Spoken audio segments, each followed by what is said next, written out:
Hello students. कैसे हैं आप सब? उम्मीद है आप सब लोग अच्छे होंगे। पिछले क्लास में हम लोगों ने विजन आईएएस के टेस्ट 25 का 1 से लेकर 50 तक के क्वेश्चन को सॉल्व कर लिया था।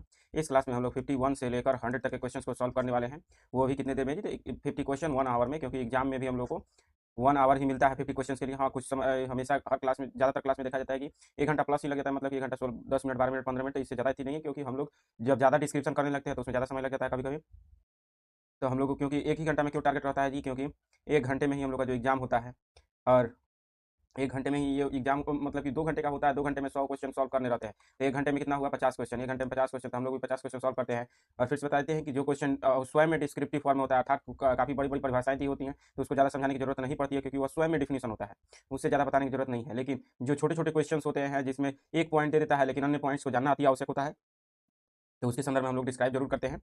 तो ज़्यादा बात ना करते हुए हम लोग अब तो अपने क्लास में सीधे चलते हैं। क्वेश्चन नंबर 51 के इंटरफेस पर। 51 है, भूकंपीय तरंगों के संदर्भ में निम्नलिखित कथनों पर विचार कीजिए। तो देख लेते हैं भूकंपीय तरंगों के संदर्भ में कितने सही हैं। भूकंपीय तरंगों के संदर्भ में जी, यही देखना है। केवल एक, और ऑप्शन का तरीका क्या है जी? तो केवल एक, केवल दो, एक और दो, दोनों, ना तो एक ना तो दो। तो यहाँ पर ऑप्शन नंबर ए है, पी तरंगे ठोस, द्रव्य और गैस तीनों माध्यमों से में संचरित हो सकती हैं। पी तरंगे जो है ठोस, द्रव, गैस तीनों में संचरित हो सकती है। एस तरंगे पृथ्वी के बाह्य क्रोड से होकर नहीं गुजरती है, बाह्य क्रोड से होकर नहीं गुजरती हैं, गुजर सकती हैं। यहाँ पर ऑप्शन का तरीका है केवल। तो देख लेते हैं हम लोग कौन कौन से हो सकता है जी यहाँ पर आंसर। तो यहाँ पर ये ए नंबर जो दिया है कि ये पी तरंगे तीनों माध्यमों से गुजर सकती हैं, तो एकदम एक नंबर सही है। दूसरा नंबर जो दे रहा है कि एस तरंगे पृथ्वी के बाह्य क्रोड से नहीं गुजरती है, एकदम सही है, क्योंकि ये जो एस तरंगे हैं ये केवल जो है ठोस माध्यमों से ही गुजरती है। और बाह्य क्रोड जो कि पृथ्वी का बाह्य क्रोड है, क्रोड किसको कहते हैं जी? तो बीच वाले केंद्रीय भाग को क्रोड कहते हैं, लेकिन यह भी दो भागों में बटा हुआ है, एक आंतरिक एक बाह्य भाग। तो बाह्य भाग जो है यह कैसा है जी? तो ज़्यादा गर्मी के कारण यहाँ पर गैसियस फॉर्म पाया जाता है, यहाँ पर जो है गैस गैस के रूप में पाया जाता है। अंदर जो है आंतरिक क्रोड जो है कि अब ज़्यादा दाब के कारण, ताप तो है ही लेकिन दाब के कारण ठोस बन चुका है। लेकिन यहाँ पर बाह्य जो क्रोड है यह गैसीय फॉर्म में है, जिसके कारण यहाँ से जो जो भी एस तरंगे होती हैं वे यहाँ से पास नहीं कर पाती, क्योंकि वे जो होती हैं अनुप्रस्थ तरंगे होती हैं। इसीलिए वे जो हैं इसे पृथ्वी के केंद्र से ना होकर गुजर के ऐसे तिरछे 105 डिग्री पर, कितना जी? तो 105 डिग्री पर ये तिरछा घूम जाती हैं और यहाँ से निकल जाती हैं। तो इसीलिए यहाँ पर दोनों के दोनों ऑप्शन सही हैं, तो हम लोग का सही आंसर हो जाएगा option number C. Next question, वस्त्र प्रदूषण के संदर्भ में निम्नलिखित कथनों पर विचार कीजिए। वस्त्र प्रदूषण के संदर्भ में विचार करना है, और यहाँ पर क्या देखना है जी? तो सही कथन का चयन करना है। वस्त्र प्रदूषण के संदर्भ में सही केवल एक, दो, दो और तीन, एक केवल एक, एक दो और तीन, इस तरह का ऑप्शन दिया हुआ था, हम लोग देख लेते हैं। यहाँ पर दिया गया है, पॉलिएस्टर और नायलॉन जैसे कृत्रिम वस्त्र धुलाई के दौरान माइक्रोप्लास्टिक प्रदूषण में योगदान करते हैं। पॉलिएस्टर और नायलॉन माइक्रोप्लास्टिक प्रदूषण में योगदान करते हैं। उसके बाद से वस्त्र रंगाई प्रसंस्करण इकाई भारी धातुओं और विषैले रंगों वाले रासायनिक अपशिष्ट के प्रमुख स्रोत हैं।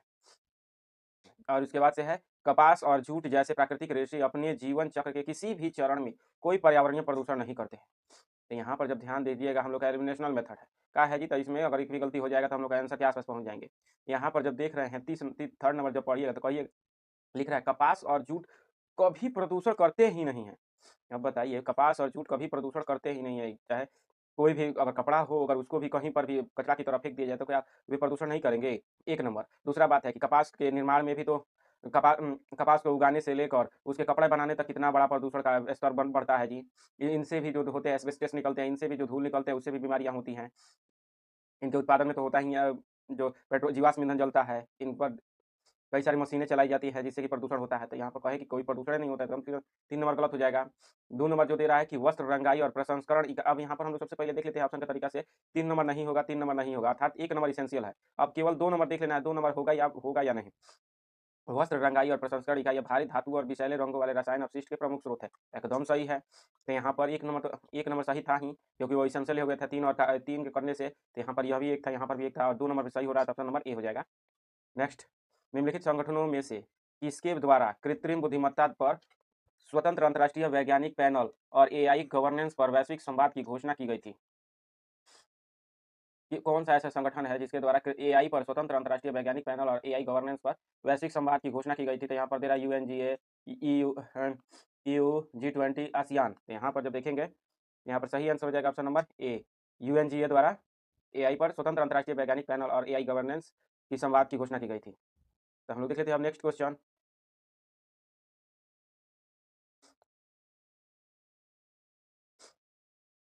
यहाँ पर है काकतीय वंश के संदर्भ में निम्नलिखित कथनों में से कौन सा से सही नहीं है। क्या जी? तो काकतीय वंश के संदर्भ में सही नहीं है। तो यहाँ पर है वे प्रारंभ में विजयनगर साम्राज्य के सामंत थे। काकतीयों की सैन्य व्यवस्था नायनकार प्रणाली पर आधारित थी।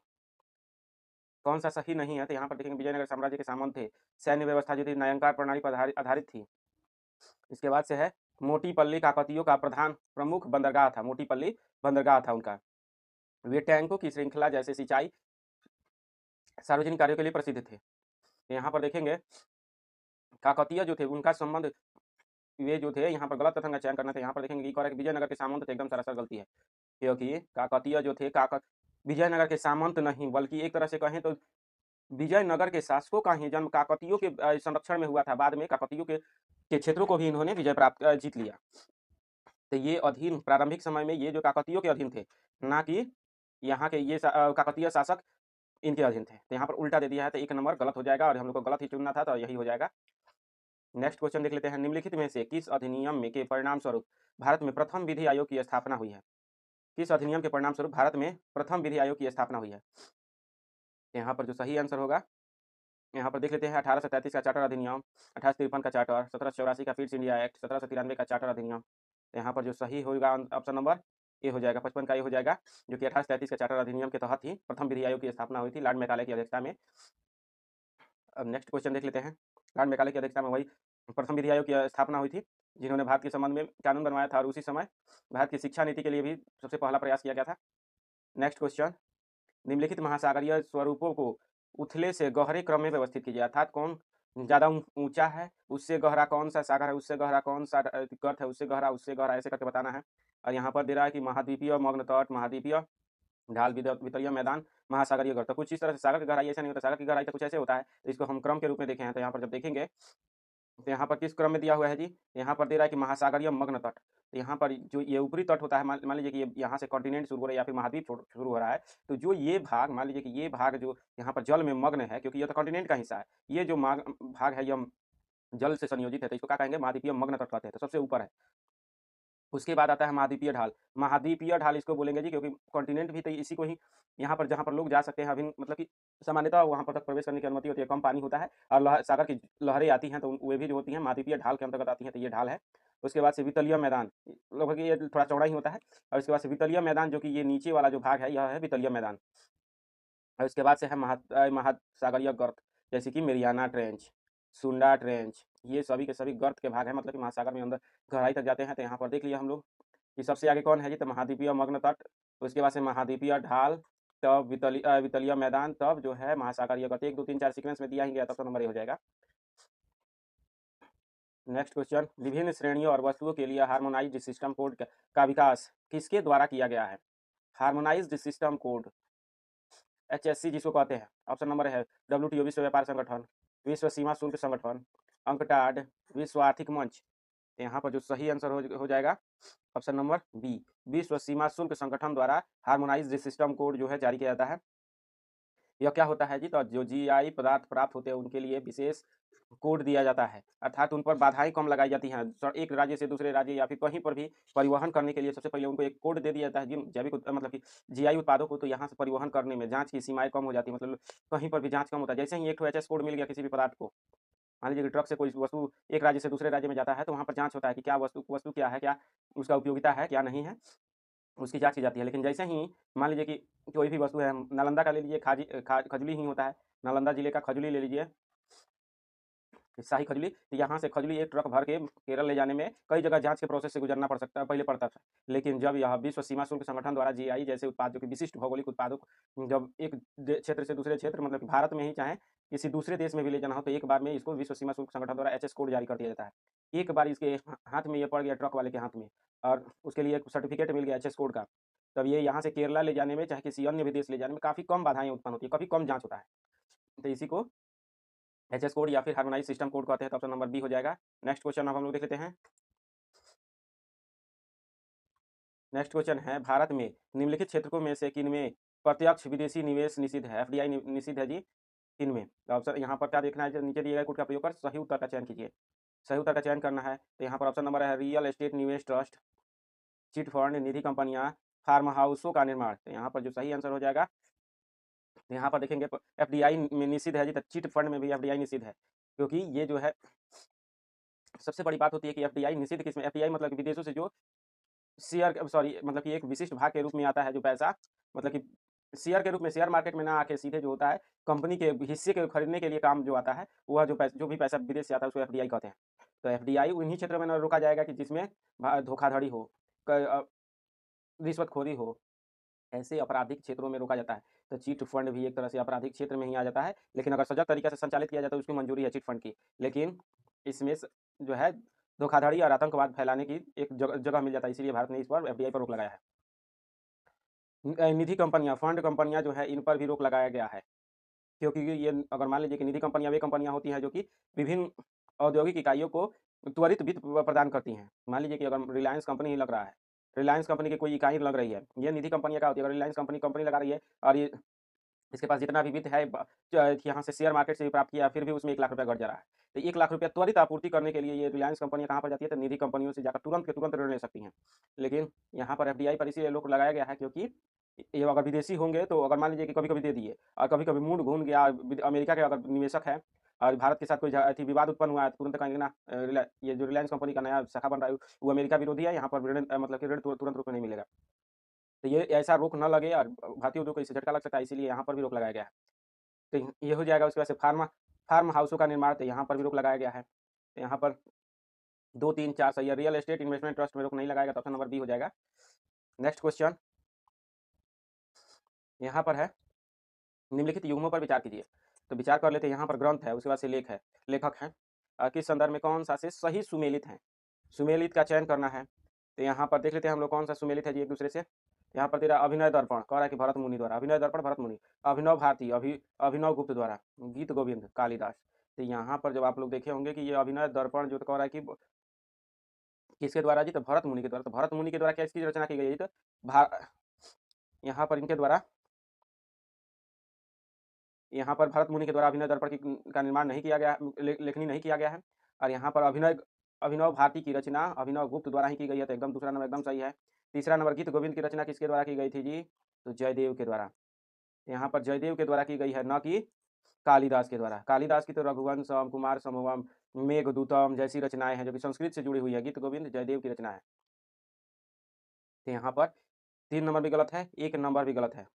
यहाँ पर भरत मुनि के द्वारा नाट्य शास्त्र की रचना की गई थी, यह नाम लिखना ही छोड़ दिए थे। नाट्य शास्त्र की रचना की गई थी, ना कि अभिनय दर्पण की, तो 1 नंबर गलत हो जाएगा। तो यहाँ पर यह भी देख सकते हैं कि अभिनय दर्पण की रचना किसके द्वारा की गई थी, तो नंदीकेश्वर के द्वारा, नंदीकेश्वर के द्वारा की गई थी। तो यहाँ पर एक भी गलत है, 3 भी गलत है, केवल 2 सही है, तो ऑप्शन नंबर बी हो जाएगा। नेक्स्ट क्वेश्चन, निम्नलिखित में से कौन से संघ सरकार के गैर व्यापार योग्य ऋण का हिस्सा है।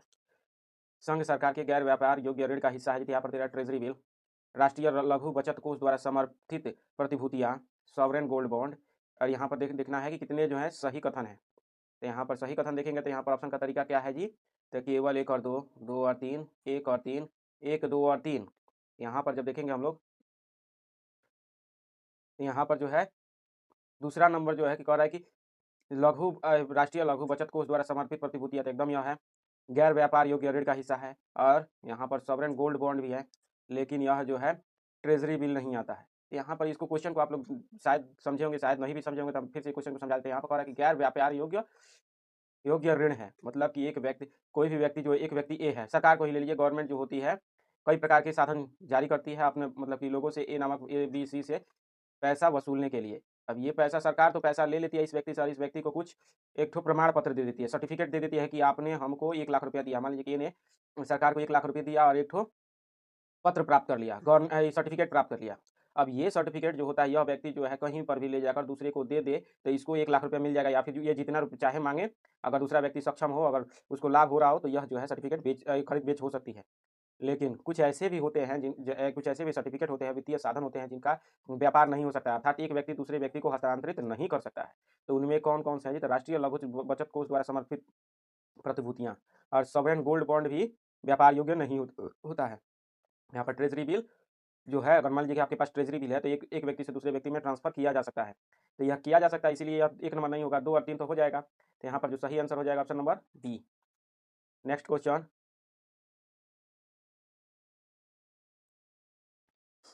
नेक्स्ट क्वेश्चन जो है, राष्ट्रीय कृषि और ग्रामीण विकास बैंक नाबार्ड के संदर्भ में विचार कीजिए। नाबार्ड के संदर्भ में विचार कीजिएगा, तो यहाँ पर देख लेते हैं हम लोग।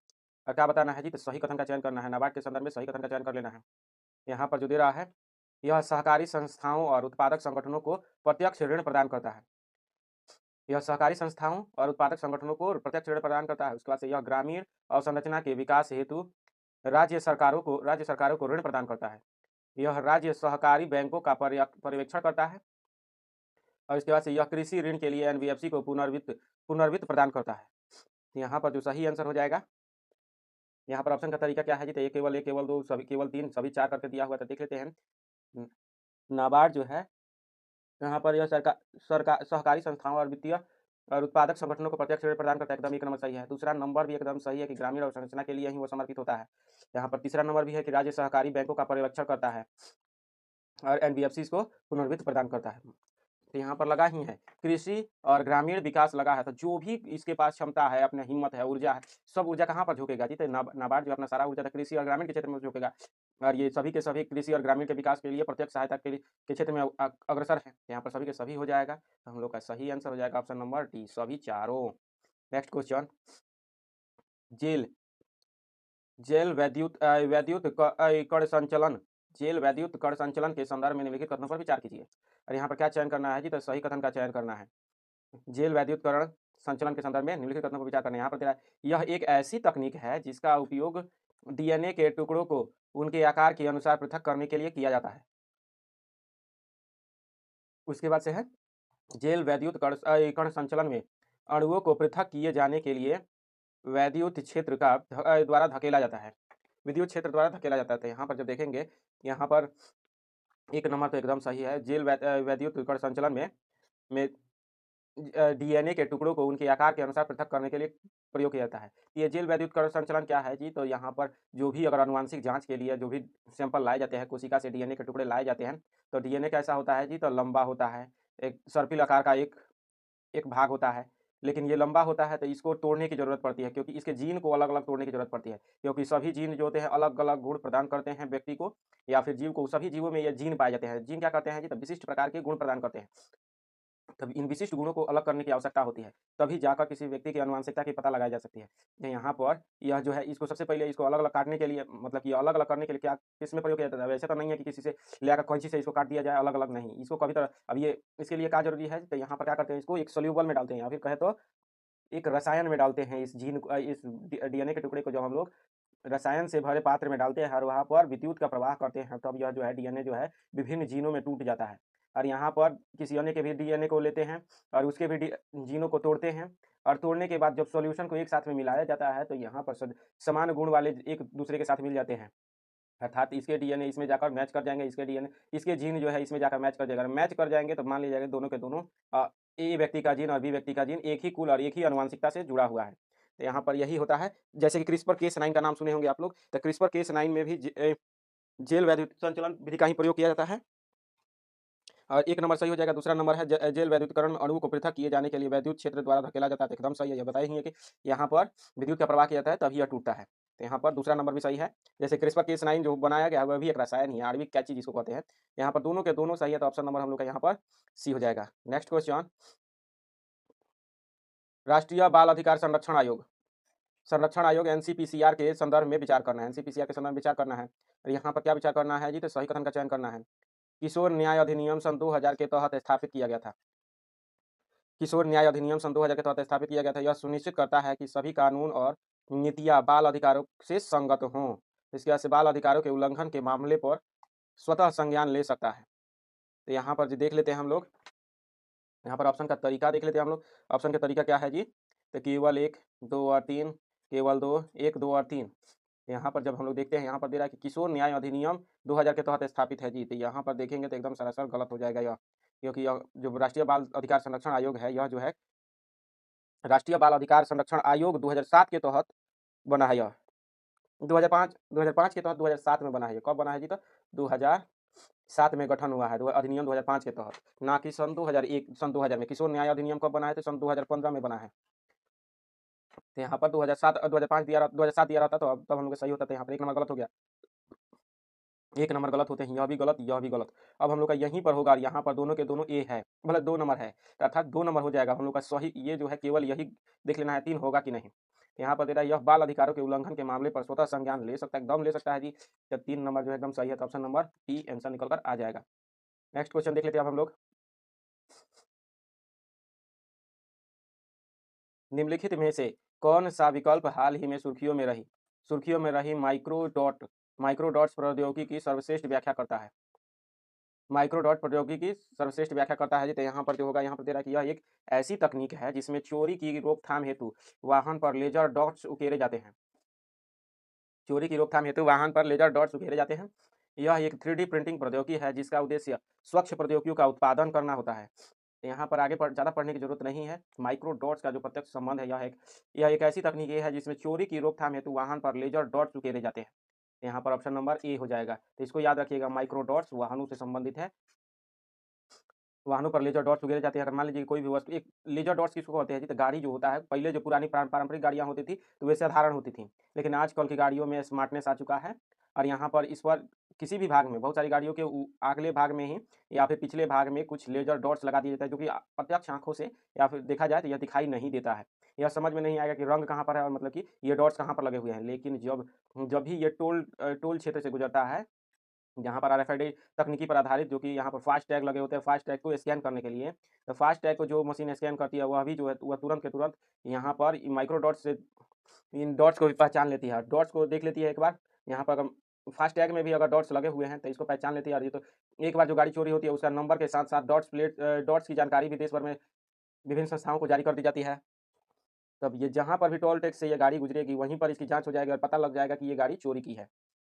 तो इसको याद रखिएगा, ऑप्शन नंबर ए हो जाएगा। नेक्स्ट क्वेश्चन देख लेते हैं।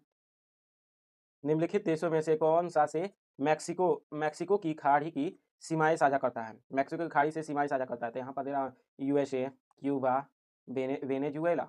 यहाँ पर जब हम लोग ध्यान देंगे तो यहाँ पर मैक्सिको की खाड़ी से सीमा साझा करने वालों में यहाँ पर यूएसए है जी, तो एकदम सही है। यहाँ पर मैक्सिको की खाड़ी थोड़ा सा मैप बना लेते हैं, तो यहाँ पर जो है ऐसे कुछ अमेरिका का जो उत्तर अमेरिका और यहाँ पर दक्षिण मतलब कि मध्य अमेरिका के कुछ क्षेत्र हैं, तो कुछ यही है मैक्सिको की खाड़ी, सॉरी पूरा अमेरिका ही बना देते हैं, नहीं समझ में आ पाएगा इसे शायद। तो कुछ है यहाँ पर है दक्षिण अमेरिकी क्षेत्र,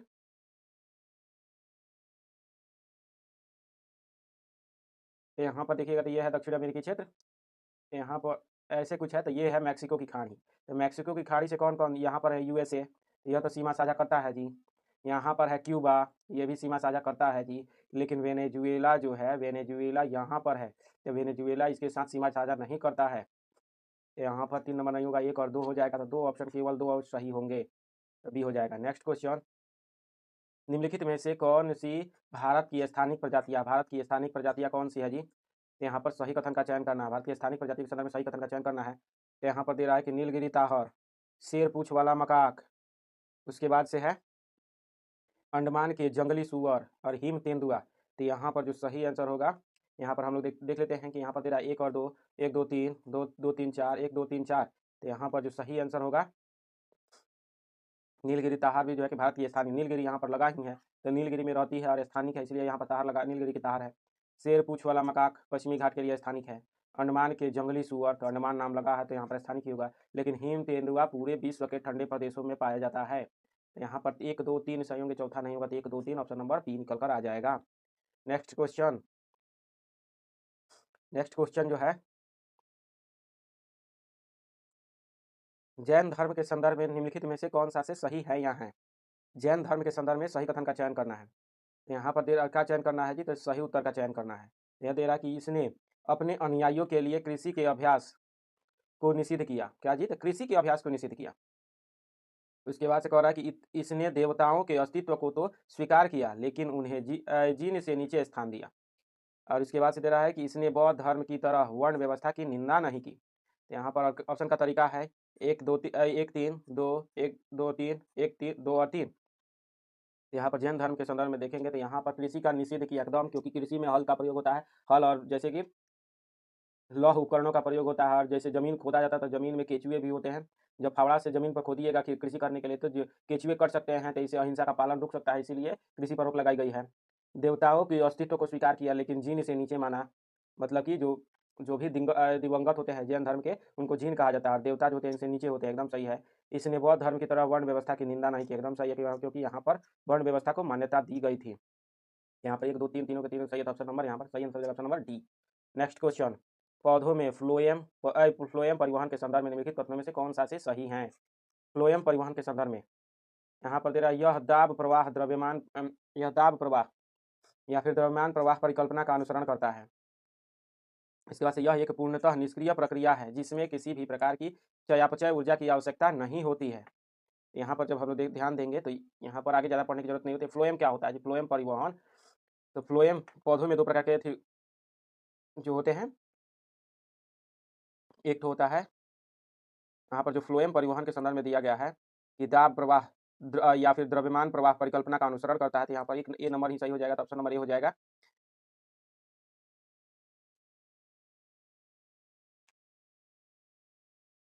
यहाँ पर जब फ्लोएम परिवहन के संदर्भ में देखेंगे तो सबसे पहले देख लेते हैं पौधों में दो प्रकार के जो होते हैं उत्तक होते हैं। एक तो होता है जाइलम और दूसरा होता है फ्लोएम। फ्लोएम जो होता है, यहाँ पर जाइलम का काम क्या होता है, जो जड़ों के जल मिनरल्स CO मतलब कि H2O मिनरल्स होते हैं, इन सभी को जड़ों से पृथ्वी से जड़ों के माध्यम से अवशोषित कर पत्तियों, तना, छाल, फूल, फल तक पहुँचाया जाता है जाइलम के द्वारा। वहीं पर ऊपर जब यहाँ पर पत्तियों तक यह जल जाता है, मिनरल जाता है, यहाँ पर पत्तियाँ जो होती है, मान लीजिए कि ये पेड़ का पत्ती है, यहाँ पर जब पहुँचा जल और मिनरल, तो ये पौधा क्या करेगा, थोड़ा सा दिन के प्रकाश में, ये जब सूर्य के प्रकाश के संपर्क में आएगा, ये पौधा यहाँ पर पत्ती उसका पत्ती यहाँ पर ला देते हैं हम लोग। तो ये पत्ती जो है, ये जब सूर्य के प्रकाश के प्रत्यक्ष संपर्क में आएगा, तब यह प्रकाश संश्लेषण करता है, तब यहाँ पर भोजन का निर्माण होता है। अब वो कार्बन के रूप में ATP के रूप में होता है, सेल्यूलोज के रूप में होता है, तो जब यहाँ पर भोजन का निर्माण हो जाता है, तब यहाँ से पत्तियों से होकर, क्योंकि यहाँ पर निर्माण हुआ, तो एक तरह से कहते हैं ना कि जब पानी का इकट्ठा होता है तो कैसे होता है, सॉल्यूबल या फिर प्रवाहित होने लगता है, ऊपर से नीचे की तरफ प्रवाहित होता है, अर्थात पत्तियों से टहनियों की तरफ यह जो है ऊर्जा ATP या फिर कहे तो कार्बोहाइड्रेट्स, ये सभी के सभी प्रवाहित होकर पौधे के उन सभी भागों में पहुँचने लगते हैं। पौधा जो विशाल पौधा है, उन सभी भागों में पहुँचने लगते हैं ये, जहाँ पर इनकी आवश्यकता है। तो यहाँ पर यह जो उन्हीं भागों में पहुँचने लगते हैं, तो इसीलिए कैसे होता है जी? तो यहाँ से जो पत्तियों के से जो मिनरल्स और खाद्य पदार्थ मतलब कि जो भोजन बनकर निकलता है, तो यहाँ पर पौधों के विभिन्न भागों में पहुँचने के लिए फ्लोएम परिवहन तंत्र का उपयोग होता है। यहाँ पर फ्लोएम जो है एक तो उत्तक भी है पादप का, और यह जो है एक विशिष्ट संरचना तंत्र का उपयोग करता है, एक विशिष्ट नियम का प्रयोग करता है, जिसे फ्लोएम परिवहन तंत्र कहते हैं, और उसी के तहत पौधे के विभिन्न भागों में यह जो है तैयार भोजन पौधों का पहुँच जाता है। तो ऑप्शन नंबर ए एकदम सही हो जाएगा, आगे ज़्यादा पढ़ने की ज़रूरत है नहीं। नेक्स्ट क्वेश्चन, निंदा प्रस्ताव और अविश्वास प्रस्ताव की तुलना करने वाले निम्नलिखित कथनों पर विचार कीजिए। निंदा प्रस्ताव और अविश्वास प्रस्ताव, यहाँ पर हम लोग विचार कर लेते हैं। यहाँ पर दे रहा है और यहाँ पर सबसे पहले हम लोग क्वेश्चन पढ़ने से और स्टेटमेंट पढ़ने से पहले हम लोग यहाँ पर ऑप्शन का तरीका देख लेते हैं। यहाँ पर कहा दे रहा है सही कथन का चयन करना है, और पूछा क्या गया है जी, तो केवल एक, केवल दो, एक और दो दोनों, न तो एक न तो दो। यहाँ पर सबसे पहले हम लोग जब ध्यान देंगे, यहाँ पर ऑप्शन नंबर ए पर ही ध्यान दे लेते हैं। निंदा और अविश्वास के संदर्भ में, अविश्वास प्रस्ताव के विपरीत निंदा प्रस्ताव किसी व्यक्तिगत मंत्री के विरुद्ध भी लाया जा सकता है। तो यहाँ पर अगर पढ़े होंगे तो एकदम यह सही हो जाएगा। अविश्वास प्रस्ताव क्या होता है जी, तो पूरे मंत्री परिषद के विरुद्ध लाया जाता है। अगर पारित हो जाए तो सरकारें गिर जाती हैं। और वहीं पर जो निंदा प्रस्ताव होता है, किसी एक व्यक्तिगत मंत्री के विरुद्ध भी लाया जा सकता है कि मंत्री जो है खराब है, मंत्री कैसा है जी, तो खराब है, ऐसा टैग लग के आ जाता है। लेकिन अगर यह पारित हो जाए निंदा प्रस्ताव, तो मंत्रिपरिषद गिरती मतलब कि सरकार गिरती नहीं है, लेकिन इसके पारित होने से सरकार गिर जाती है। यहाँ पर कह रहा है कि तो एक नंबर तो सही हो जाएगा। निंदा प्रस्ताव में उसके अंगीकरण के कारणों का उल्लेख करना अनिवार्य होता है। निंदा प्रस्ताव में कारणों का उल्लेख करना अनिवार्य होता है, जबकि अविश्वास प्रस्ताव के लिए किसी भी आधार को निर्दिष्ट करने की आवश्यकता नहीं होती है। तो एकदम सही है। अविश्वास प्रस्ताव एक बार में आ जाए तो उसको बताने की जरूरत नहीं पड़ती है कि क्यों अविश्वास प्रस्ताव आया है। जबकि निंदा प्रस्ताव लाने के लिए निंदा कब कीजिएगा जी, जब आपको कारण और कर्म दोनों पता हो, तब जाकर निंदा की जा सकती है। यहाँ पर एक नंबर भी सही है, दो नंबर भी सही है, तो यहाँ पर सही आंसर हो जाएगा ऑप्शन नंबर सी, एक और दो दोनों। नेक्स्ट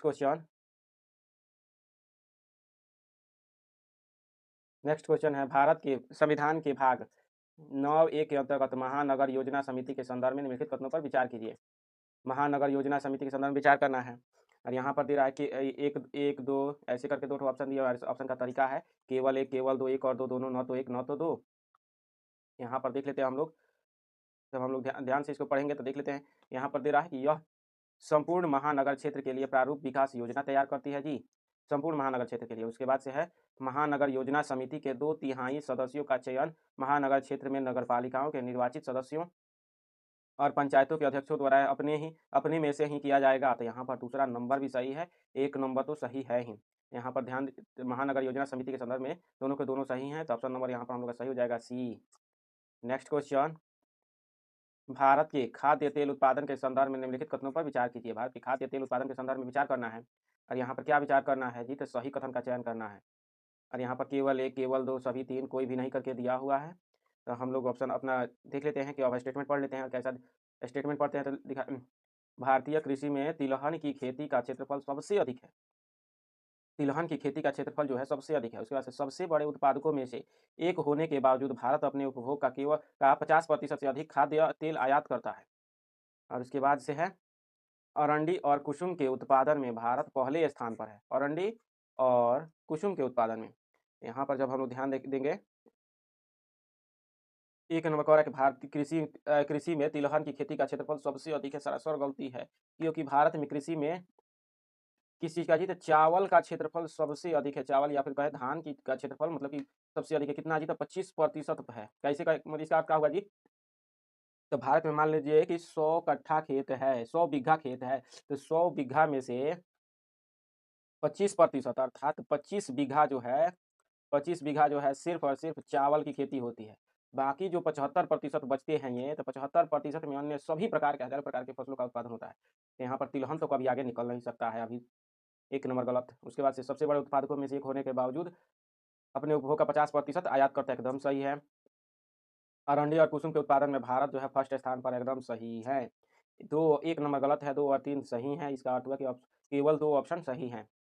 नेक्स्ट क्वेश्चन,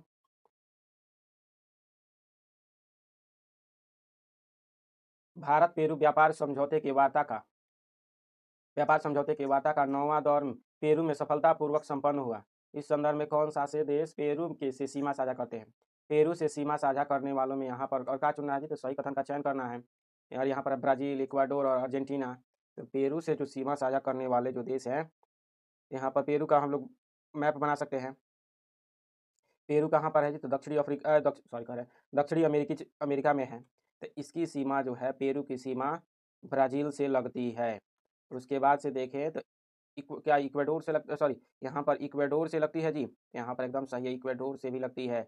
उसके बाद से इधर तो यहाँ पर ब्राज़ील से तो लग जाएगी, उसके बाद से इक्वाडोर से भी लगती है, लेकिन अर्जेंटीना से इसकी सीमा साझा नहीं होती है।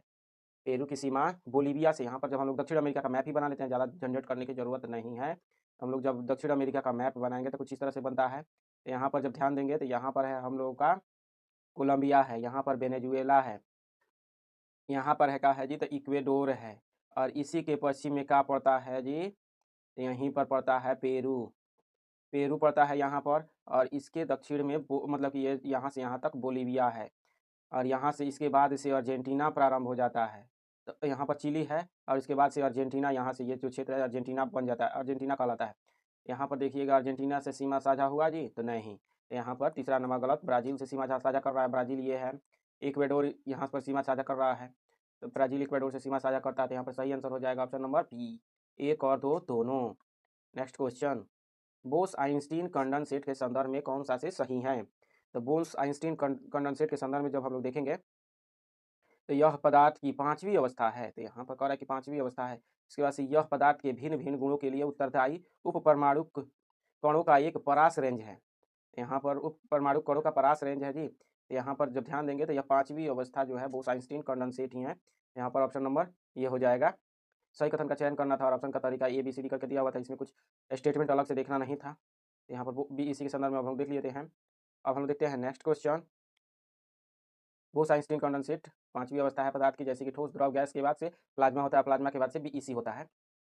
नेक्स्ट क्वेश्चन, सूर्य ग्रहण केवल पूर्णिमा के दिन में ही होता है। सूर्य ग्रहण केवल पूर्णिमा के दिन में ही होता है जी। और इसके बाद से दिया गया है, सबसे पहले ऑप्शन का देख लेते हैं, सही कथन का चयन करना, और ऑप्शन का तरीका एक ही देखकर पता चल गया, केवल एक, केवल दो, के सभी तीन, कोई भी नहीं, ऐसा करके ऑप्शन दिया गया है। तो हम लोग देख लेते हैं यहाँ पर देखते हैं कि सूर्य ग्रहण केवल पूर्णिमा के दिन ही होता है। सूर्य ग्रहण केवल पूर्णिमा के दिन होता है जी। उसके बाद से चंद्र ग्रहण केवल अमावस्या का दिन ही होता है। उसके बाद से पृथ्वी पर विशिष्ट स्थान पर लगभग प्रति 12 वर्ष में एक बार पूर्ण सूर्य ग्रहण होता है। तो यहाँ पर ये जो दोनों दिया है कि सूर्य ग्रहण पूर्णिमा के दिन होता है, सरासर गलत है, क्योंकि सूर्य ग्रहण जो है पूर्णिमा के दिन नहीं बल्कि अमावस्या के काल में होता है। वहीं पर जो चंद्र ग्रहण जो है पूर्णिमा अमावस्या के समय नहीं बल्कि पूर्णिमा के काल में होता है। तो ये दोनों उलट फेर कर अब स्टेटमेंट दिए हुए हैं, तो 1 और 2 दोनों गलत होगा। और तीसरा नंबर दे रहा है कि लगभग प्रति वर्ष 12 वर्षों में एक बार पूर्ण सूर्य ग्रहण होता है, ऐसी कोई बाध्यता है नहीं। यहाँ पर यह भी गलत हो जाएगा, 3 नंबर भी गलत हो जाएगा। तो हम लोग का जो सही आंसर होगा, यहाँ पर कितने वर्ष होते हैं जी? तो 375 वर्ष होते हैं, ना कि 12 वर्ष। 375 वर्षों में ऐसा कहा जाता है कि एक बार पूर्ण सूर्य ग्रहण होना अनिवार्य है। यहाँ पर 3 नंबर भी गलत हो जाएगा, तो यहाँ पर सही आंसर हो जाएगा ऑप्शन नंबर डी, ना कोई भी सही नहीं है। नेक्स्ट क्वेश्चन, हाल ही में सुर्खियों में रहा नैनो मिसाइल का शब्द संबंधित है। नैनो मिसाइल शब्द संबंधित है जी, तो यहाँ पर दे रहा है कि हाल ही में इजराइल की अंतरिक्ष एजेंसी द्वारा चंद्रमा पर ले जाए गए सूक्ष्मदर्शीय जीवों से है। इजराइल की अंतरिक्ष एजेंसी द्वारा चंद्रमा पर ले जाए गए सूक्ष्मदर्शीय जीवों से है नैनो मिसाइल। उसके बाद से है यहाँ पर रोगों के उपचार में उपयोग की जाने वाली नैनो संरचनाओं से है। तो नैनो मिसाइल एक फैक्ट भी कह सकते हैं इसको, एक कंसेप्ट भी है। यहाँ पर अत्याधुनिकतम तकनीकी है यह नैनो मिसाइल। यहाँ पर जो दे रहा है कि रोगों के उपचार में की जाने वाली नैनो संरचना से एकदम सही हो जाएगा। इसमें कौन सी तकनीकी का कैसे प्रयोग होता है जी? तो नैनो मिसाइल जो होते हैं शरीर में इंजेक्ट कर दिए जाते हैं।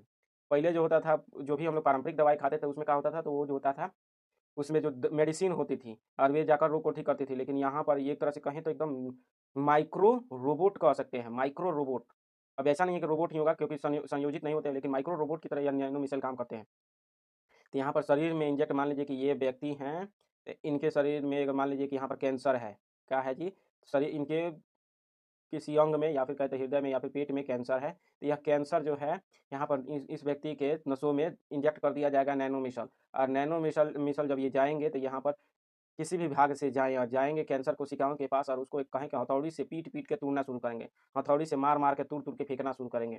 तो ये ऐसे ही काम करते हैं। पारंपरिक दवाई क्या करती थी? तो प्रतिरक्षा को बढ़ा देती थी, तो प्रतिरक्षा इनको मारकर या फिर कहें तो एक विरोधक का काम करता था। लेकिन नैनो मिसाइल जो है इसमें एक रोबोट की तरह जाती हैं और कोई भी रोग हो उस पर कार्यवाही कर सकती हैं। यहाँ पर जो है दूसरा नंबर ही होगा। नेक्स्ट क्वेश्चन अब हम लोग देख लेते हैं। 1777 के रेगुलेटिंग एक्ट के संदर्भ में विचार करना है। विचार कर लेते हैं जी। तो यहाँ पर सही कथन का चयन करना है, रेगुलेटिंग एक्ट के संदर्भ में सही कथन का चयन करना है। यहाँ पर 1777 के रेगुलेटिंग एक्ट ने भारत में ब्रिटिश क्षेत्रों के प्रशासन को 4 सदस्यों की एक परिषद द्वारा सहायता प्राप्त गवर्नर जनरल के हाथों में सौंप दिया। उसके बाद से है परिषद का निर्णय बहुमत से लिया जाता था। परिषद का निर्णय बहुमत से लिया जाता था। उसके बाद से है तथा गवर्नर जनरल को परिषद के निर्णयों पर वीटो करने की शक्ति प्राप्त थी। यहाँ पर जब ध्यान से देखेंगे तो एक नंबर तो एकदम सही है। 4 सदस्यों की एक परिषद दी गई थी गवर्नर जनरल को सहायता और सलाह देने के लिए, जिसको गवर्नर कार्यकारिणी परिषद का नाम दिया गया था। 4 सदस्य थे इसमें और एक ठोका था जी तो गवर्नर था। लेकिन फैसले जो लिए जाते थे बहुमत के आधार पर लिए जाते थे। अब यहाँ पर कुल सदस्य हैं, कुल मिला कितने सदस्य हुए जी? तो कार्यकारिणी परिषद में 5 सदस्य हुए। जब तक 3 बहुमत कितना होगा तो 3 पर, तो यहाँ पर अगर 3 सदस्यों का जहाँ पर भी हाँ मिल जाती थी तो वो बिल पास हो जाता था। लेकिन जहाँ पर 2 ही मतलब कि 2 से 3 से कम होते थे तो पास नहीं होता था। तो यहाँ पर जो फ्रांसिस जो एक नामक व्यक्ति थे, मतलब कि वारेन हेस्टिंग्स के समय के बता रहे हैं, जो वारेन हेस्टिंग्स के समय के एक व्यक्ति जो इसी के सदस्य थे, जिनका नाम था फ्रांसिस। तो वे जो थे वे कहाँ से आए थे जी? तो वे ब्रिटेन से आए थे। वे जो थे लॉर्ड वारेन हेस्टिंग्स के विरोधी थे, जिसके कारण जब तक ये फ्रांसिस रहे भारत में तब तक वारेन हेस्टिंग्स को मतलब कि परेशान रहा। इसीलिए वह जब इंग्लैंड वापस गया, जब पिट्स इंडिया एक्ट पारित हुआ, इसकी शक्ति को और बढ़ाया, तब यह जो है वारेन हेस्टिंग्स इंग्लैंड चले गए मुकदमा लड़ने के लिए। यहाँ पर इतना ज़्यादा गहराई में जानने की जरूरत नहीं, क्योंकि आप लोग भी पढ़े होंगे। यहाँ पर 1777 के रेगुलेटिंग एक्ट के संदर्भ में जो हो जाएगा, एक नंबर तो सही है। लेकिन जो दूसरा नंबर दे रहा है गवर्नर जनरल की परिषद के निर्णय पर वीटो करने की शक्ति प्राप्त थी, तो अभी तक वीटो नहीं दिया गया था। यहाँ पर दूसरा नंबर गलत हो जाएगा, एक नंबर सही है। तो यहाँ पर सही आंसर हो जाएगा ऑप्शन नंबर ए, केवल एक सही है। नेक्स्ट क्वेश्चन, समुद्री जल संचलन के संदर्भ में निम्नलिखित कथनों पर विचार कीजिए। जो समुद्री जल संचलन के संदर्भ में विचार करना है और कैसा विचार करना है जी? तो सही कथन का चयन करना है समुद्री जल संचलन के संदर्भ में। यहाँ पर दे रहा है उपोष्णकटिबंधीय महासागरों में चक्रवातों के निर्माण के लिए एक मैन परिवहन जिम्मेदार है। उसके बाद से ला नीना की घटना के दौरान दक्षिण अमेरिकी तट के साथ उत्प्रवाह तीव्र हो जाता है, जिससे मत्स्य उत्पादन में वृद्धि होती है। तो यहाँ पर जब देखेंगे ये दोनों के दोनों समुद्री जल संचलन के लिए उत्तरदायी हैं। एक मैन परिवहन जिम्मेदार है और उसके बाद से यह तो है ही, ट्रेडिशनल इन्फॉर्मेशन है यह और डिस्क्रिप्टिव है। यहाँ पर जो सही आंसर हो जाएगा ऑप्शन नंबर सी, 1 और 2 दोनों सही हैं। तो नेक्स्ट क्वेश्चन अब हम लोग देख लेते हैं। यहाँ पर जो नेक्स्ट क्वेश्चन है, निम्नलिखित में से कौन से शैवालों के उपयोग है? शैवालों के उपयोग को देखना है और कैसा जी, तो सही देखना है, शैवालों के सही उपयोग देखना है, सही कथन का चयन करना है। तो यहाँ पर दे रहा है कि ऑप्शन का तरीका 1 2 2 3 3 4 1 2 3 4। तो यहाँ पर शैवालों के उपयोग के संदर्भ में देखेंगे तो यहाँ पर हम लोग का यहाँ पर कार्बन डाइऑक्साइड का स्थिरीकरण शैवाल करते हैं जी, तो एकदम सही है। शैवाल तो क्या करते हैं? शैवाल तो एक प्रकाश संश्लेषण करते हैं, प्रकाश संश्लेषण का कार्बन डाइऑक्साइड का स्थिरीकरण होता है। अपशिष्ट जल का शोधन एकदम सही है। कोई भी खराब जो दूषित जल होता है उसमें से ये क्या करते हैं जी, तो उससे पोषक तत्व सुपोषित जल के पोषण को निकालने का काम करते हैं। तीसरा नंबर है खाद्य अनुपूरक के रूप में ये होते हैं, खाद्यान्न के रूप में, खाद्य अनुपूरक मतलब खाद्यान्न में सहायक होते हैं। मानव, बहुत सारे मानव जो होते हैं या फिर कहते सभी लोग किसी न किसी रूप में शैवाल का उपभोग करते हैं। इसके बाद से जैव ईंधन का उत्पादन, जैव ईंधन भी बन सकता है। सभी कथन सही है तो ऑप्शन नंबर डी हो जाएगा, 1 2 3 और 4। नेक्स्ट क्वेश्चन, भारत के सांस्कृतिक इतिहास, भारत के सांस्कृतिक इतिहास के संदर्भ में निम्नलिखित कथनों में से कौन से मंदिर होयसल वंश से संबंधित है? कौन से मंदिर जो कि होयसल वंश से संबंधित है? तो यहाँ पर और क्या चयन करना है जी, तो सही कथन का चयन करना, होयसल वंश से संबंधित। छिन्नाकेशव, शोर मंदिर, ऐरावतेश्वर, मल्लिकार्जुन। तो यहाँ पर जब हम लोग ध्यान देंगे, छिन्नाकेश्वर मंदिर जो है होयसलों से संबंधित है।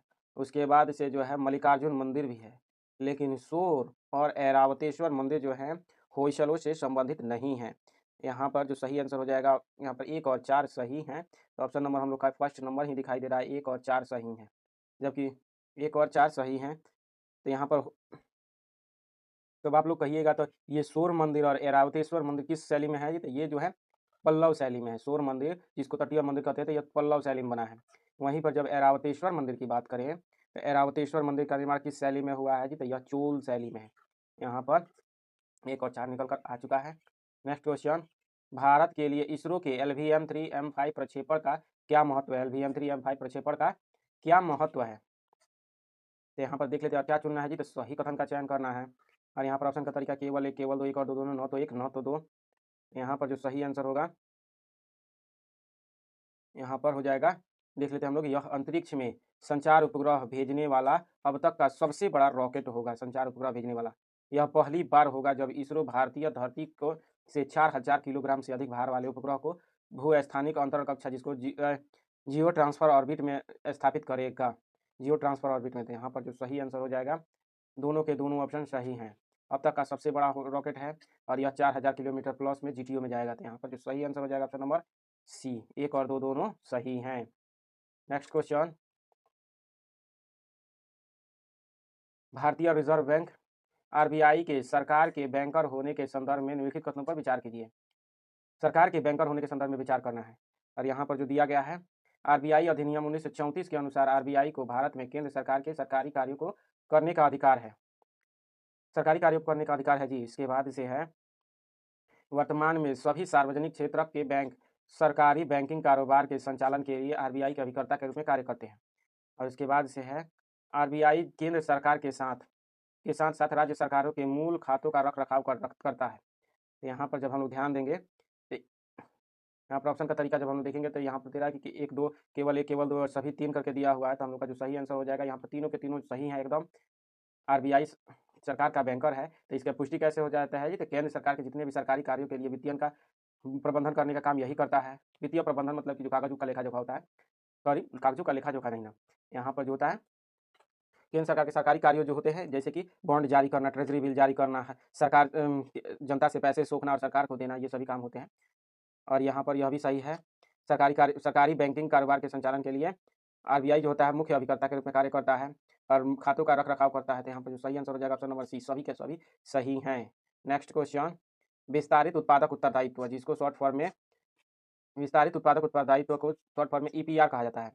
EPR के संदर्भ में विचार करना है।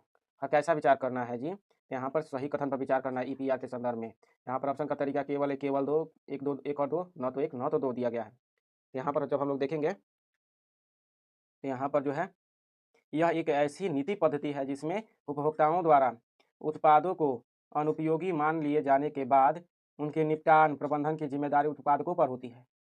यहाँ पर उत्पादकों पर होती है। उसके बाद कह रहा है कि यह निपटान की लागत का आर्थिक बोझ सरकार से हटाकर उत्पाद के उत्पादक पर स्थानांतरित कर देती है। यहाँ पर जब ध्यान दीजिएगा, एक बार क्वेश्चन जब ध्यान दीजिएगा, ईपीआर के संदर्भ में पूछा गया था, ये दोनों के दोनों एकदम सही हैं। यहाँ पर ये क्या होता है जी, तो इसको समझ लीजिए। यहाँ पर कॉम्प्लेक्स तरीका से शायद दिया जा गया है। इसका तात्पर्य होता है कि मान लीजिए कि कोई कंपनी है, यह क्या करती है, प्लास्टिक का निर्माण करती है, प्लास्टिक छोटे छोटे प्लास्टिक के थैलियों का निर्माण करती है। अब ये जो प्लास्टिक है, यह कंपनी निकाल दी, सब जनता में बेच दी, जनता ने इसका उपयोग कर लिया, इसमें कुछ मतलब कि पॉलिथीन में कुछ रख कर बेचिए। जैसे आशीर्वाद आटा का ही पैकेट ले लीजिए, यहाँ पर ये आशीर्वाद नाम की कंपनी है, यह जो है आशीर्वाद आटा के लिए पैकेट बनाती है और पैकेट में आशीर्वाद आटा भर के आशीर्वाद दे देती है। लेकिन कुछ समय बाद जब ग्राहक इसको 1 सप्ताह तक बढ़िया से धन्यवाद लेता है, तो उसके बाद से क्या हो जाता है, खाली हो जाता है। अभी खाली होने के बाद पारंपरिक तौर पर यही प्रथा है कि पॉलिथीनवा को ले जाकर कूड़ा कचरा में फेंक दीजिए। लेकिन ईपीआर कहता है ना, जो ये कंपनी आशीर्वाद कंपनी है, इस पॉलिथीन को बनाया है, तो पॉलिथीन को पचाने का मुख्य जिम्मेदारी इसी के पास है।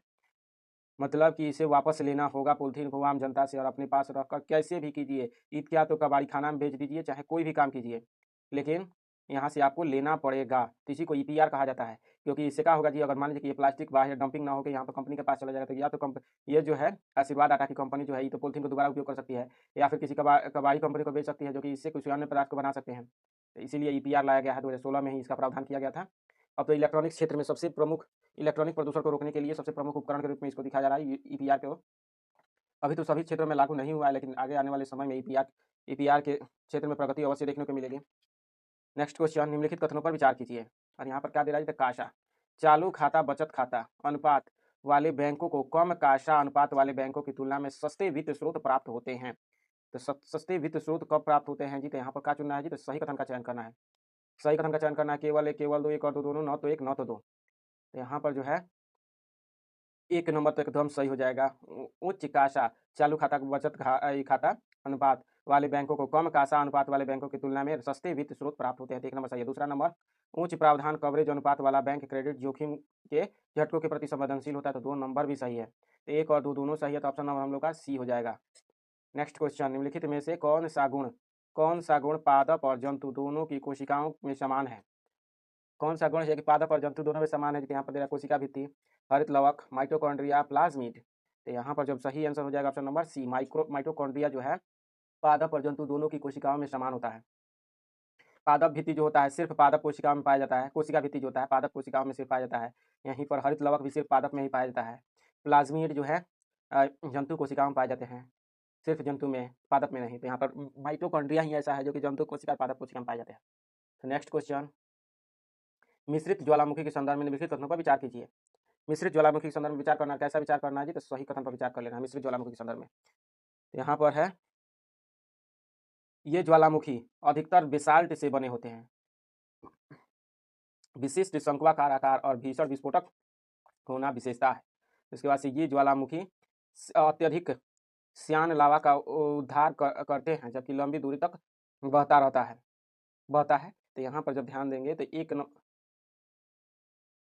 एक नंबर तो गलत है जी। मिश्रित ज्वालामुखी कह रहा है कि ज्वालामुखी अधिकतर बेसाल्ट से बने होते हैं, यह गलत है। ज्वालामुखी अधिकतर सिलिका से बने होते हैं, तो यहाँ पर यह गलत हो जाएगा।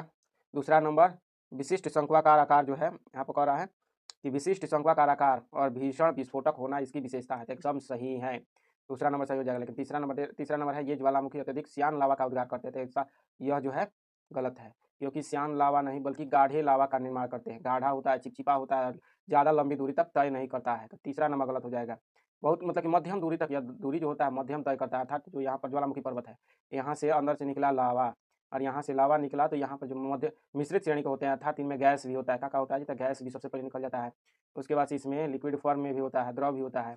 उसके बाद से यहाँ पर ठोस टुकड़े भी आ जाते हैं, तो यहाँ पर इतना सारा चीज़ निकलता है, इसीलिए विनाशकारी हो जाता है। और यहाँ पर तीसरा नंबर गलत है, क्योंकि कह रहा है कि श्यान, जबकि इसमें जो होता है, जो द्रव होता है, श्यान नहीं बल्कि थोड़ा सा गाढ़ा होता है, जिसके कारण कम फैला होता है, फिर भी जो उच्च क्षारीय होते हैं उनकी तुलना में थोड़ा सा ज़्यादा फैलता है। यहाँ पर तीसरा नंबर गलत है, दूसरा नंबर सही है। तो यहाँ पर ऑप्शन का तरीका के अनुसार केवल एक सही हो जाएगा। नेक्स्ट क्वेश्चन,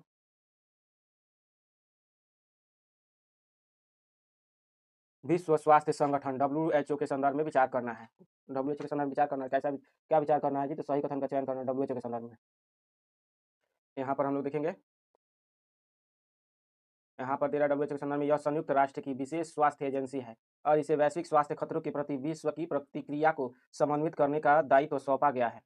और इसके बाद से है 1946 में न्यूयॉर्क में आयोजित अंतर्राष्ट्रीय स्वास्थ्य सम्मेलन में WHO के संविधान को अपनाया गया है, जो 1948 को लागू हुआ था। यहाँ पर जो है ध्यान देंगे तो यहाँ पर दोनों के दोनों एकदम सही है WHO के संदर्भ में। यहाँ पर ये पूरी परिभाषा के साथ है, तो यहाँ पर जो सही आंसर हो जाएगा ऑप्शन नंबर सी हो जाएगा। 1 और 2 दोनों सही हैं।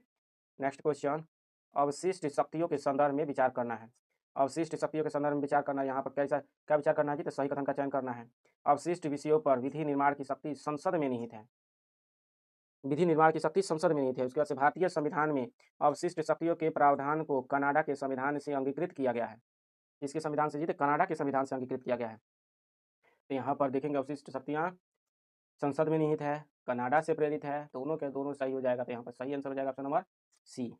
नेक्स्ट क्वेश्चन, यहाँ पर परिभाषा और यहाँ पर यात्रा, यक्षगान, मेटू, मुदियट्टू, तमाशा। तो यहाँ पर यह जो है नृत्य दिया हुआ है और यहाँ पर परिभाषा दिया हुआ है। तो हम लोग पहले पढ़ लेते हैं। यहाँ पर यह दे रहा है पारंपरिक लोक नृत्य है, तो सभी के सभी तो पारंपरिक लोक नृत्य है, जिसमें संगीत, नृत्य, विद्यतापूर्ण संवाद और रंगीन रंगीन वेशभूषा का संयोजन होता है। कर्नाटक के तटीय जिलों में लोकप्रिय है। बस आगे पढ़ने की ज़रूरत है नहीं। कर्नाटक के तटीय इलाकों में क्या यात्रा जो है यह कर्नाटक में मनाया जाता है जी, या फिर मुदियट्टू कर्नाटक में मनाया जाता है, या फिर तमाशा कर्नाटक में मनाया जाता है। ये सभी के सभी कर्नाटक से दूर दूर तक संबंध नहीं रखते हैं। केवल हम लोग का कर्नाटक ही है जो कि नाटक लाकर हम लोग का दे दिया आंसर। यक्षगान जो है कर्नाटक के तटीय इलाकों में मनाया जाता है, बाकी जो है कर्नाटक से जुड़े हुए है नहीं। यहाँ पर यह तो ऑप्शन नंबर बी हो जाएगा। नेक्स्ट क्वेश्चन,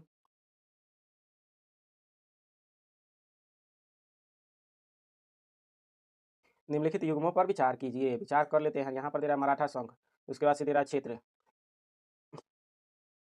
और क्या देखना है जी, तो उपयुक्त युग्मों में से कितने सही सुमेलित हैं। तो कितने सही सुमेलित है तो देख लेते हैं। यहाँ पर मराठा संघर्ष क्षेत्र, पेशवा नागपुर में, सिंधिया ग्वालियर, गायकवाड़ इंदौर, होलकर बड़ौदा। तो यहाँ और उसके बाद से भोसले पुणे। तो जब हम लोग इसको ध्यान से देखेंगे तो यहाँ पर जो है कह रहा है कि पेशवा जो है नागपुर में थे जी। तो पेशवा कहाँ पर थे जी, तो ये जो थे सतारा में थे। पेशवा कहाँ पर, तो सतारा में। उसके बाद से सिंधिया देखिएगा, तो सिंधिया ग्वालियर में थे जी।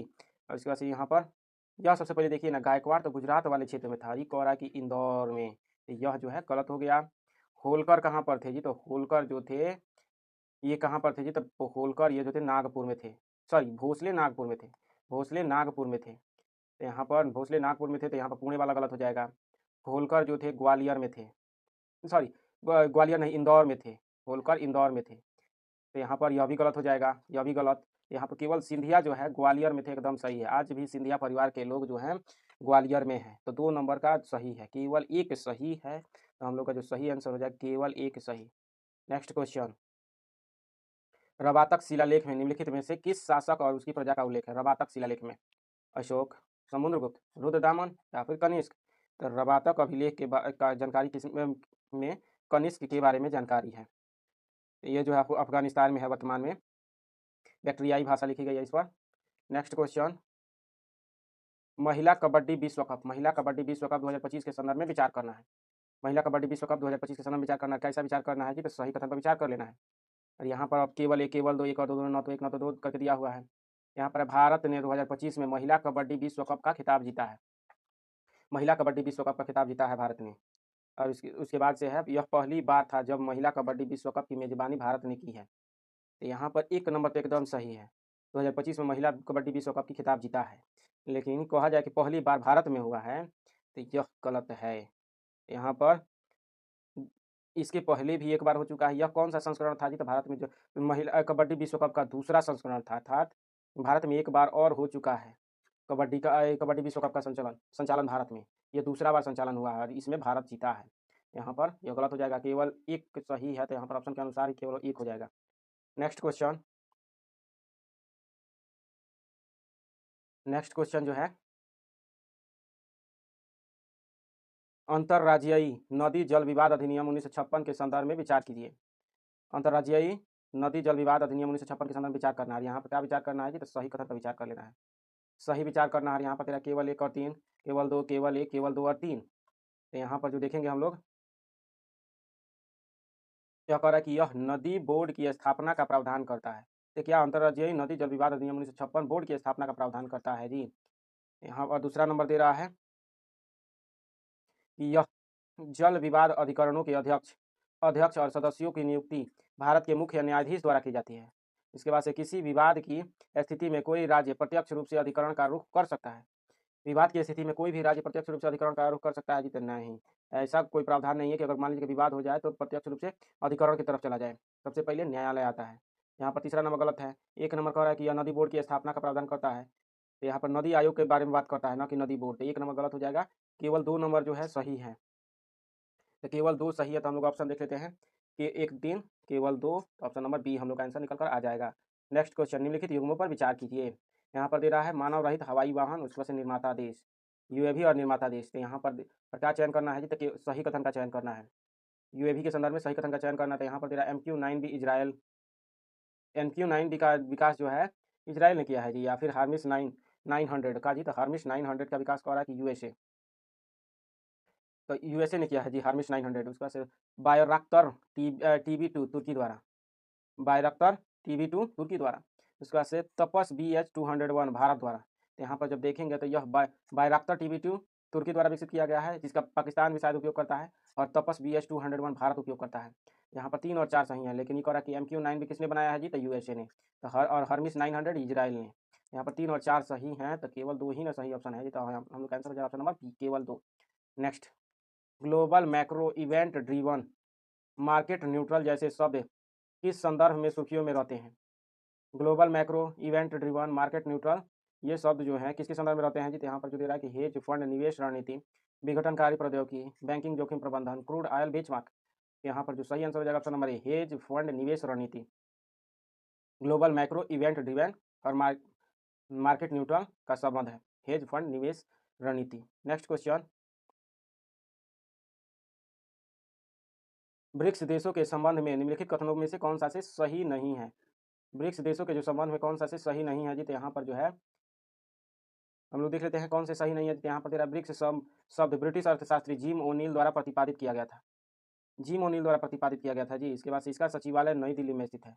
अब देखिए यहाँ पर गलत कथन का चयन करना है, और कह रहा है कि मुख्यालय सचिवालय नई दिल्ली में है। बात अभी तक इसका सचिवालय नहीं बना है, और ना ही भविष्य में बनने की कोई संभावना है, क्योंकि विश्व के जितने भी बड़े संगठन है, चाहे वह G20 को ले लीजिए, G7 को ले लीजिए, तो यहाँ पर इन सभी में से किसी का भी अपना सचिवालय या फिर मुख्यालय है नहीं, तो इसका मुख्यालय कैसे हो जाएगा ब्रिक्स का, गलत हो गया। नेक्स्ट क्वेश्चन, निम्नलिखित जलवायु प्रकारों पर विचार कीजिए। जलवायु प्रकार पर विचार करना है, और क्या जी, तो उपोष्ण कटिबंधीय स्टेपी प्रकार। यहाँ पर सबसे पहले देख रहे थे उपयुक्त में से कौन सी कोपेन की जलवायु वर्गीकरण पद्धति के अंतर्गत शुष्क जलवायु की श्रेणी में आती है। जो शुष्क जलवायु की श्रेणी में कौन कौन सी आती है जी, तो हम लोग जब देखेंगे यहाँ पर ऑप्शन का तरीका देख लीजिए। एलिमिनेशनल मेथड लगने वाला है 1 2 1 3 1 2 4 1 2 3 2 4। तो यहाँ पर जो सही आंसर होगा उपोष्ण कटिबंधीय स्टेपी, मध्य अक्षांशीय स्टेपी, उपोष्ण कटिबंधीय मरुस्थलीय, लेकिन भूमध्य सागरीय नहीं होगा। यहाँ पर 1 2 और 3 तीनों के तीनों सही है, तो हम लोग का सही आंसर हो जाएगा ऑप्शन नंबर सी, जलवायु शुष्क जलवायु की श्रेणी में आते हैं, सी। नेक्स्ट क्वेश्चन, भारत में यदि अन्यथा पात्र हो तो निम्नलिखित में से किसमें कौन से 65 वर्ष की आयु तक पद पर बने रहते हैं।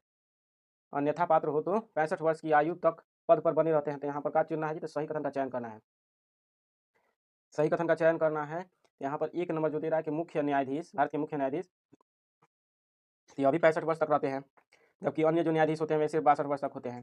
यहाँ पर तेरा उच्च न्यायालय के न्यायाधीश, तो यहाँ पर उच्च न्यायालय का न्यायाधीश कितने वर्ष होते हैं, तो सिर्फ 62 वर्ष, ना कि 65 वर्ष। तो गलत है यहाँ।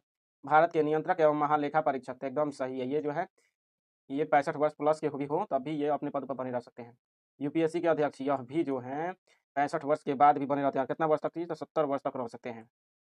तो यहाँ पर 1 सही है, दूसरा गलत है, तीसरा सही है, चौथा सही है। तो हम लोग का जो सही आंसर हो जाएगा option number 1 3 4, option number B. Next question,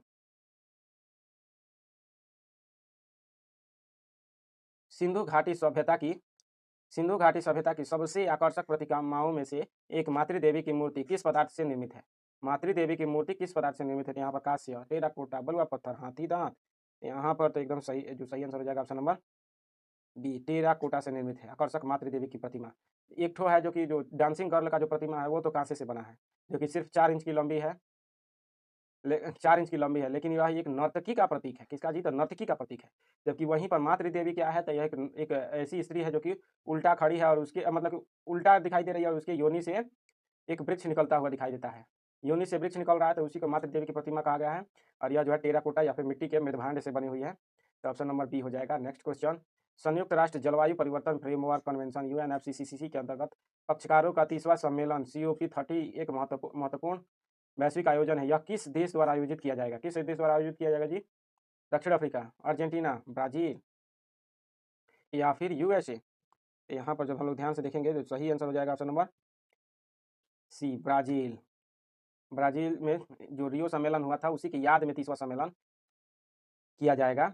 जो एजेंडा 21 1992 में जो हुआ था उसी के 30वां सम्मेलन की याद में यहीं पर पुनः से वापस जाएंगे, क्योंकि जो कॉप का फर्स्ट COP फर्स्ट जो हुआ था, सॉरी कॉप फर्स्ट नहीं ना, जो रियो अर्थ समिट 1992 में हुआ था, तो उसको एक यादगार की तरह मनाने के लिए इसको 30वां जो कॉप का सम्मेलन होगा, कॉप 30 होगा, वह ब्राजील के रियो डी जेनेरियो में होने वाला है। तो ऑप्शन नंबर सी सही हो जाएगा। नेक्स्ट क्वेश्चन, निम्नलिखित युग्मों पर विचार कीजिए।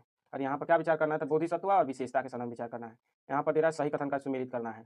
तो कौन कौन से हैं जो कि सुमेलित हैं जी? तो यहाँ पर सुमेलित का देख लेते हैं। यहाँ पर दे रहा है अवलोकितेश्वर। अवलोकितेश्वर कह रहा है कि करुणामय बोधिसत्व को दर्शाता है। मैत्रेय, ध्यान और साधना से संबंध है। सामंत भद्र, भविष्य की बुद्धि। तो यहाँ पर जो सही आंसर होगा अवलोकितेश्वर जो है करुणामय और बोधिसत्व से जुड़े हुए हैं, एकदम सही है। और उसके बाद से जो दूसरा नंबर दिया कि मैत्रेय कह रहा है कि ध्यान और साधना से संबंध, यह गलत है। उसके बाद से सामंत भद्र, भविष्य के बुद्ध, गलत है। तो यहाँ पर जो सही आंसर हो जाएगा केवल एक, करुणामय बोधिसत्व। अवलोकितेश्वर कौन है जी? तो करुणामय बोधिसत्व है। तो अब हम लोग देख लेते हैं, एक सही है तो केवल एक हो जाएगा। हम लोगों ने 100 क्वेश्चंस को सॉल्व कर लिया है। लास्ट में जो हम लोग ज़्यादा डिस्क्राइब नहीं किए हैं क्योंकि हम लोग का समय थोड़ा सा ज़्यादा निकल रहा था।